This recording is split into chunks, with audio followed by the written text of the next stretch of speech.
warahmatullahi wabarakatuh.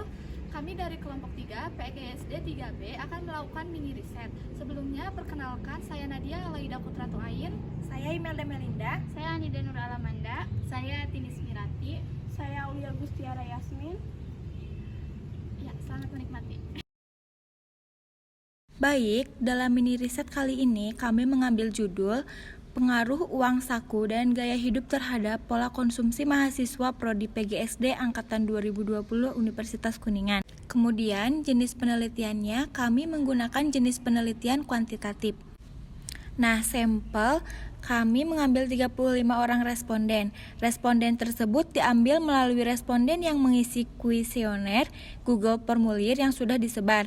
Peneliti mengambil responden yang jawaban kuesionernya lebih memenuhi dan sesuai dengan kriteria yang peneliti inginkan. Dan kuesioner Google Formulir ini disebarkan melalui grup WhatsApp Prodi PGSD Angkatan 2020. Jadi, seluruh mahasiswa Prodi PGSD Angkatan 2020 memiliki kesempatan yang sama untuk mengisi kuesioner penelitian. Selanjutnya saya akan menjelaskan mengenai pengumpulan data dalam mini riset kami. Pengumpulan data yang kami ambil yaitu kuesioner atau angket. Kuesioner merupakan metode memperoleh data yang terdiri atas beberapa pertanyaan yang diperoleh dari indikator variabel. Dan bentuk pertanyaan yaitu tertulis dan dijawab oleh responden. Supaya mudah menganalisis data dengan cara kuesioner, maka harus mengetahui terlebih dahulu total nilai yang diperoleh pada setiap angket yang sudah dijawab.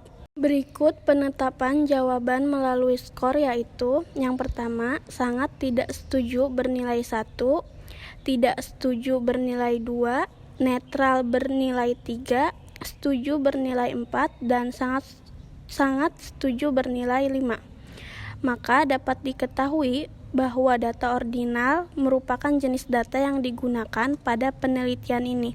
Data yang sudah diurutkan dari nilai yang paling rendah sampai nilai yang paling tinggi disebut data ordinal. Baik, selanjutnya saya akan menjelaskan mengenai analisis data.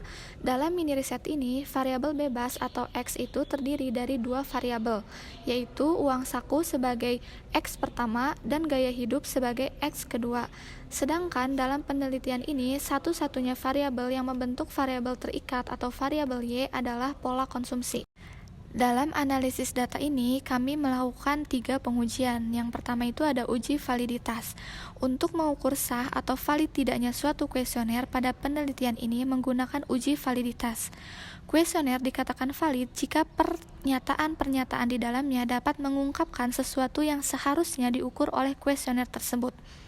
Oleh karena itu, peneliti ingin menentukan apakah pertanyaan kuesioner yang peneliti ajukan kepada responden benar-benar dapat mengukur apa yang perlu diukur.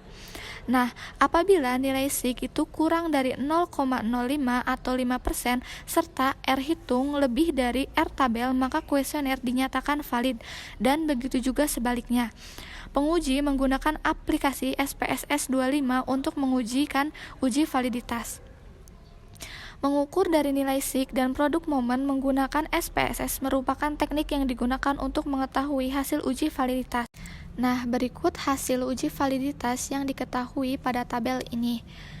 Bisa terlihat, peneliti itu mendapatkan 15 pertanyaan dan datanya itu semua valid, di mana 6 pertanyaan untuk variabel uang saku atau X1, 6 pertanyaan untuk variabel gaya hidup atau X2, 3 pertanyaan untuk variabel pola konsumsi atau Y. Nah, SIG-nya itu diketahui 0,000. R hitungnya itu seperti terdapat dalam tabel, kemudian R tabelnya itu ada di 0,2242.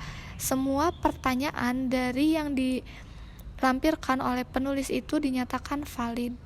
Saya akan menjelaskan mengenai uji reliabilitas. Pada kenyataannya, uji reliabilitas merupakan alat untuk mengukur suatu kuesioner yang merupakan indikator dari variabel. Apabila jawaban responden terhadap pertanyaan tersebut konsisten, kuesioner mungkin tidak dapat dipercaya. Koefisien reliabilitas yang menunjukkan seberapa naik item dalam suatu kelompok berkorelasi positif satu sama lain, dikenal sebagai reliabilitas pengukuran dengan alpha Cronbach. Data dikatakan reliable jika alpha Cronbach lebih besar dari 0,6. Dan menguji menggunakan software SPSS yang menggunakan nilai Cronbach alpha, peneliti mendapatkan nilai reliabilitas yang dapat dilihat dari tabel ini. Dengan semua variabel yang memiliki nilai alpha Cronbach lebih dari 0,6, dapat disimpulkan dari tabel di atas bahwa kuesioner peneliti memberikan hasil yang dapat dipercaya atau reliable. Selanjutnya, saya akan menjelaskan mengenai uji normalitas. Metode Kolmogorov-Smirnov digunakan untuk uji normalitas pada penelitian ini, yang bertujuan untuk melihat apakah populasi yang peneliti gunakan normal atau tidak normal. Hasil uji normalitas bisa diketahui pada tabel ini. Dengan tingkat signifikansi 0,952 lebih dari 0,05, maka peneliti bisa menarik kesimpulan dari tabel di atas bahwa populasi data dalam peneliti ini adalah normal. Terima kasih telah menyimak.